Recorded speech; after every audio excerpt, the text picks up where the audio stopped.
Been kind of asking everyone this, but do you feel like a break was kind of needed at this point, just for you guys to kind of maybe mentally or physically or both reset? A break is always good, of course. Our bodies take, a beating every week. Um, so always, yeah, definitely a break is good. It was a good moment for a break, I could say. We had a couple extra days, to correct from our mistakes from last game, and really, we dissect that film, after day after that game, and just moved on from it. And all our focus is straight ahead to Akron, and we're focusing on how we can, be better than we were last week. So yeah, that's the way how we're approaching it. Yeah, and then I guess last week obviously it came down to the end there, and you guys had chances to win. I mean, what's your biggest takeaway from a game like that? Uh, I would say my biggest takeaway is, just make plays when they're available. Me personally, there's a couple plays I could have made out there that could have made the game a completely different, outcome, and that's something I just took heavy on my heart, this week. Just try to emphasize on some of those things, like looking the ball in. Maybe I dropped a interception that could have changed the game, but put it in the past. I just took it to my heart, just this week to get better at little things like that. This is little things, and throughout the course of the game, opportunities present itself, and you don't expect it. So it's really just keying on those little things with this extra time we got. Just trying to be as fine tuned as we can, going into our weeks coming up. So.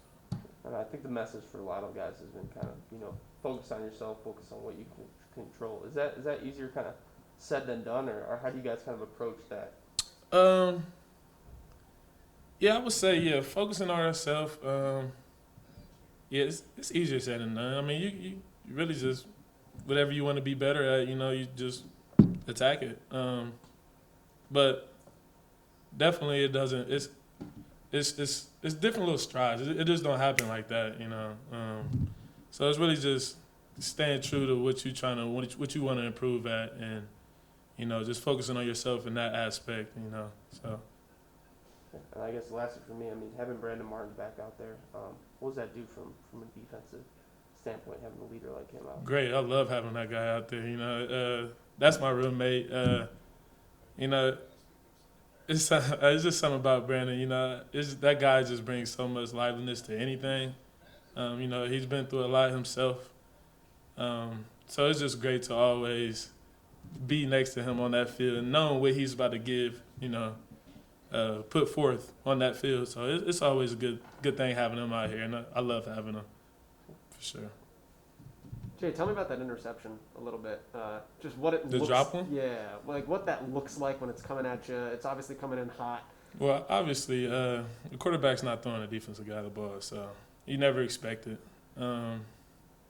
Yeah, really, I just you wasn't expecting it. You didn't expect the ball to come right into my hand, so it was just. It's something that I want to improve on personally. Just making those plays when they present itself, and doing it for my team, not only for myself but for my team, because it could have put my team in a better position right there. Does it surprise you sometimes? Huh? Does it surprise you sometimes? Every time you just gotta. What I want to say. You just gotta, take advantage of the opportunity. That's the hardest part to do, but.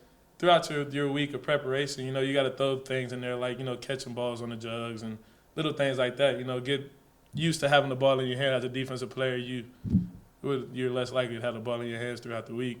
So that was just one thing with me. I just want to, polish up on some of those things that I could, do to probably impact the game, in the future. So, yeah, I'll just say that. How much of a turning point was the false start on the field goal when they then converted on 4th and 10? Did that impact kind of the feel and the momentum, or what do you remember about that 4th and 10 play in particular? Me personally, I just thought adversity. Usually when bad things are going to happen on the field. You can't control that. So just adversity strikes. It's just my mentality just went to the next play, really. It wasn't a good play. I wish it didn't convert, but you just gotta have that next play mentality. Whatever happens, happens. You know, you can't control it. Whatever the refs call, they call. So it's just as a team, as a unit, just having that next play mentality is one thing that we try to dial in on when things like that happen. So for sure. That's good. All right. Thanks, Jeff. Appreciate it.